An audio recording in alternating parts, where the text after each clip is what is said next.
반갑습니다, 여러분. 게시탐정입니다. 오늘은 좀 흥미로운 러시아 역사 얘기를 좀 해볼까 해요. 오늘 제목이 혁명 대 반혁명, 러시아 대 소련인데, 러시아 대 소련, 이거 무슨 예수님과 그리스도가 싸우는 소리냐 하시겠지만, 이거 꽤 흥미로운 역사적 배경이 있습니다. 과연 지금의 러시아가 공산주의 국가일까 아닐까? 이거는 굉장히 이제 좀 논란이 일고 있는데, 오늘 제 이야기를 들으시면 좀 이제 정리가 되실 거예요. 1917년의 러시아 혁명은 거의 모든 분들이 세계 최초의 공산주의 국가를 탄생시킨 세계적 대사건으로 알고 계시는데, 사실 처음부터 공산당이 들고 일어나서 황제를 퇴위시키고 공산 정권을 세운 게 아니었습니다. 황제가 퇴위하고 왕정이 폐지된 거랑요, 공산 정권이 세워진 거는 같은 1917년에 일어나긴 했지만 사건으로 따지면 별개의 사건입니다. 역사적으로는 2월 혁명, 10월 혁명으로 구분하고 둘 다를 통틀어서 러시아 혁명이라고 해요. 러일 전쟁과 1차 세계대전에서의 패전 및 경제정책의 실패로 도탄에 빠져있던 제정 러시아는 차르에게 빵을 달라며 애걸하는 민중들에게 발포하는 지경에 이르자 완전히 체제가 뒤흔들렸어요. 이때 왕정체제에 반대하는 혁명 세력인 사회민주당과 함께 이걸 기회로 황제를 퇴위시키고 왕위를 찬탈하려는 귀족 세력들의 배신이 합쳐져서 마침내 러시아 제국이 무너지고 말았던 겁니다. 우리나라로 치면은 2016년의 탄핵사태처럼요, 더불당, 정의당 등 좌파 세력들에 더하여 새누리당 내 배신자 62명이 합세해 박근혜 대통령을 탄핵시킨 것에 해당한다고 볼 수 있죠.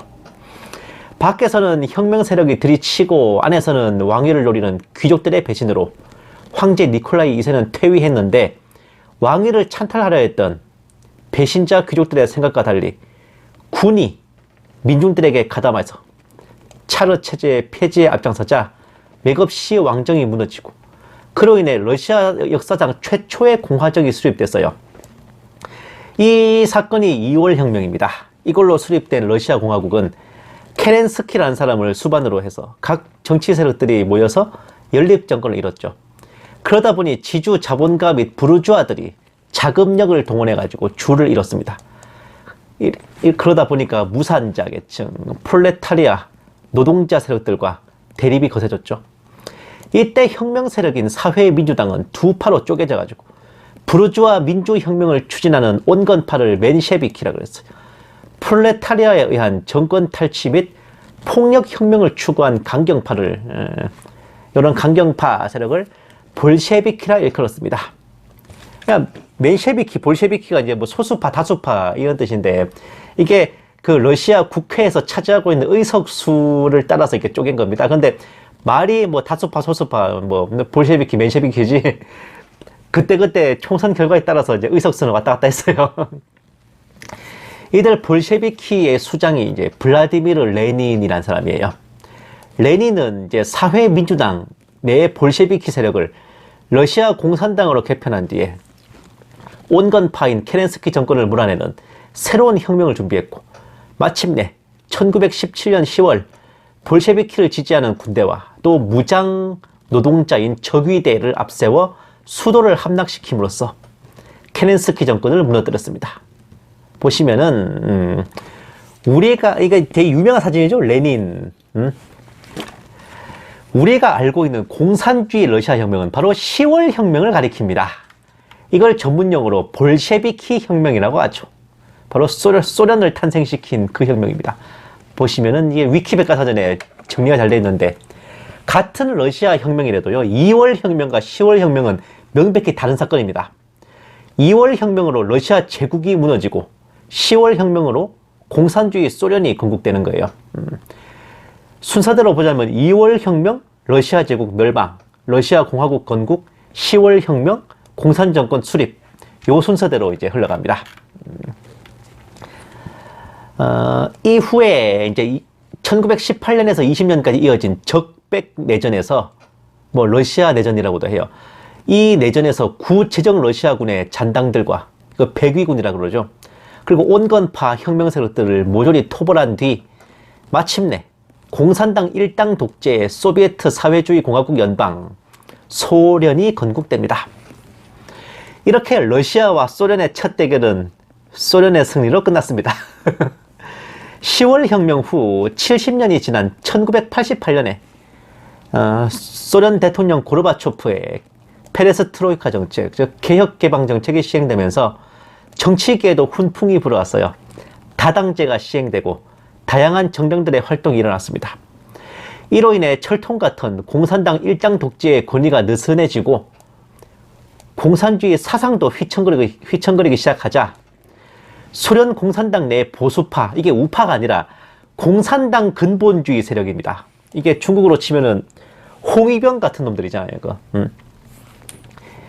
얘네들이 70년 전 10월 혁명을 재현하고 다시 소련을 철저한 공산국가로 되돌리기 위해 반란을 일으켰으니 이것이 바로 1991년에 8월 쿠데타 사건입니다.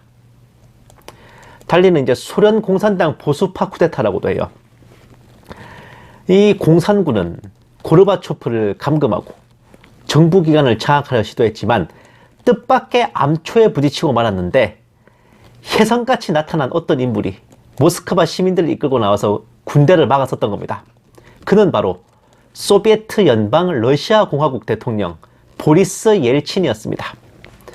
연방이란 말이 의미하듯이 소련은 단일 국가가 아니라 여러 자치공화국의 연합체였죠. 소련 내 최대 규모인 러시아 공화국도 명목상 그 자치공화국 중에 하나였습니다.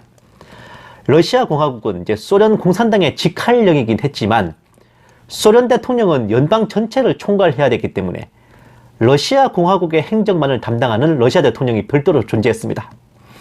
소련 대통령과 러시아 대통령의 관계는 굳이 비유하면 미국 대통령과 캘리포니아 주지사의 관계 정도 돼요. 보시면은 유명한 사진입니다. 장갑차 위에 서가지고 시민들의 권리를 촉구하는 옐친 대통령의 모습입니다. 옆에 보면 지금 이제 우리가 알고 있는 그 러시아 국기가 펄럭이고 있죠. 이 국기가 사실 러시아 제국 시절 국기이고 그 반혁명 백군의 또 깃발이기도 했습니다. 이 깃발이 다시 등장했다는 거 엄청난 의미인 거죠. 보시면은 공산군의 탱크에 맞서서 헤아릴 수 없는 시민들이 뛰쳐나왔습니다. 자, 다음 10월 혁명을 재현하려던 공산군은 민중의 손에 무너졌습니다.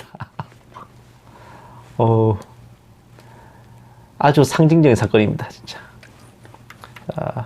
다음 8월 쿠데타의 실패는 소련 해체로 이어졌고 소련 전역에서 레닌과 스탈린을 비롯한 공산당 인물들의 동상이 끌어내려지고 부서졌습니다. 쿠데타를 진압한 옐친은 먼저 소련군 내에 있는 공산당 조직과 당 세포 조직을 분쇄하고 공산당 언론들을 폐지하고 이어서 소련 공산당을 강제 해산하고 당 자산들을 압류함으로써 공산주의 소련의 종지부를 찍었습니다. 옛날에 통합진보당 강제 해산하듯이 그렇게 한 거예요. 결국 1991년 그 해가 끝나기도 전에 소련은 해체되고 러시아 공화국을 비롯해 연방 내 공화국들은 독립국가가 됐습니다. 러시아와 소련의 두 번째 대결은 러시아의 승리로 끝났죠.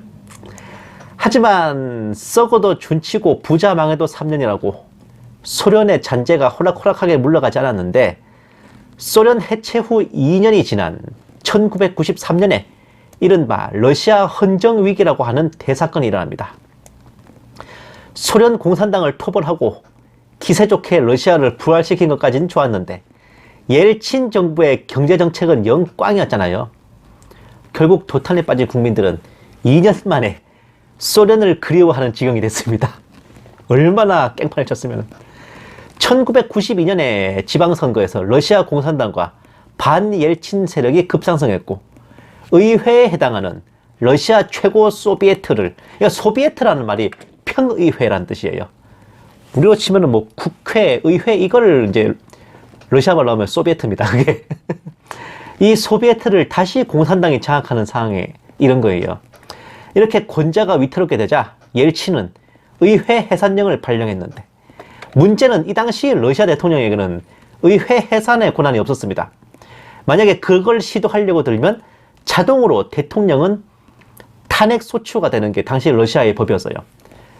어쨌든 옐친이 힘으로 찍어 눌러 보겠다고 이제 의회 해산령을 발동하니까 그에 맞서 의회는 대통령 탄핵안을 발동하며 양측이 극단으로 치달았던 겁니다.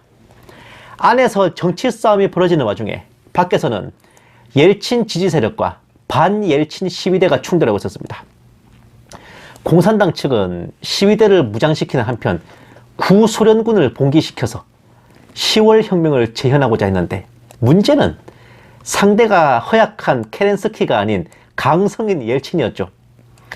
옐친은 즉시 러시아 정부군을 출동시키는 한편 옐친의 측근이자 러시아 비상대책위원회의 책임자 또한 옐친 지지 시위대에 무기를 지급하면서 철저하게 대응태세를 갖췄던 겁니다. 우리나라로 치면 국민안전처장, 미국으로 치면 연방재난관리청인 피마의 책임자에 해당하는 이 인물이 바로 현 러시아 국방장관 세르게이 쇼이구입니다. 이 사람은 상당히 오래된 사람이죠. 세르게이 쇼이구. 보세요. 보리스 옐친과 세르게이 쇼이구의 투톱으로 1993년 러시아 헌정 위기는 옐친의 승리로 끝났고 러시아 정부군은 이 소비에트의 거점인 국회의사당에 탱크로 포탄을 날리면서까지 강경 진압을 했습니다.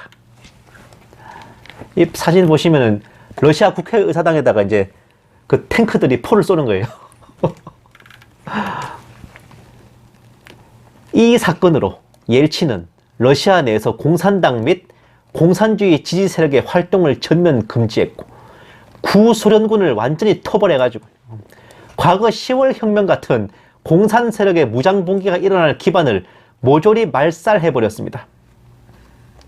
이후에도 옐친의 깽판은 계속됐지만 더 이상 소련 부흥운동은 일어나지 못했어요. 이때 완전히 갈아 마셔지는 바람에 제2의 러시아 혁명은 없었습니다. 비록 93년 그 해와 95년 총선에서 연이어 옐친파가 패했고 98년에는 체첸 전쟁에서 지는 바람에 탄핵 위기에도 물렸지만 옐친의 대통령직은 유지됐습니다. 이듬해 1999년에 후계자에게 권력을 이양하고 깔끔하게 은퇴했으니 그것도 복이라면 복입니다. 그렇게 옐친의 뒤를 이어 러시아 대통령으로 등극한 인물이 블라디미르 푸틴이고 2022년 현재 푸틴 정권 23년 차에 이르고 있습니다. 결론적으로 러시아와 소련의 대결은 3회전 중에 러시아가 2승 1패를 거뒀고 1991년에 소련 해체, 93년에 공산당이 무너지면서 이후에 러시아는 더 이상 공산체제가 아닌 우파 독재 국가로 변신했습니다. 보다 전문용어로 하면 권위주의적 국가체제이며 중국으로 비유하면 모택동의 중공 정권이 아닌 장개석의 국민당 정권에 해당하는 체제예요. 결론적으로 옐친을 통해 공산주의 소련이 무너지고 푸틴을 통해 옛 제정 러시아가 부활하여 정확하게는 콜차크 제독의 백군 세력이 최후의 승자가 된 겁니다. 통합된 불가분의 러시아. 왼쪽의 사진은 이제 콜차크 제독의 일대기를 다룬 영화 제독에서 이제 그 콜차크 제독의 신복인 이제 백군 장군 카펠이 죽으면서 남긴 유언인데 굉장히 인상 깊었어요. 공산당을 내몰아내고 제독님을 구하자. 비록 이 당대에는 실패했지만 70년 뒤에 옐친과 푸틴을 통해서 성공하고야 말죠. 하지만 옛 제정 러시아가 러일 전쟁과 1차 세계대전의 고전으로 인해 혁명이 일어나서 공산체제로 변신했듯이 근본 우크라이나 전쟁에서 필요 이상으로 고생하게 되면 또 어떻게 될지는 모를 일입니다. 이왕이면 주님 오시기 전까지는 그런 일이 일어나지 않기만 바랄 뿐이죠. 오늘 이야기 좀 흥미로우셨나요? 감사합니다. 개취탐정이었습니다.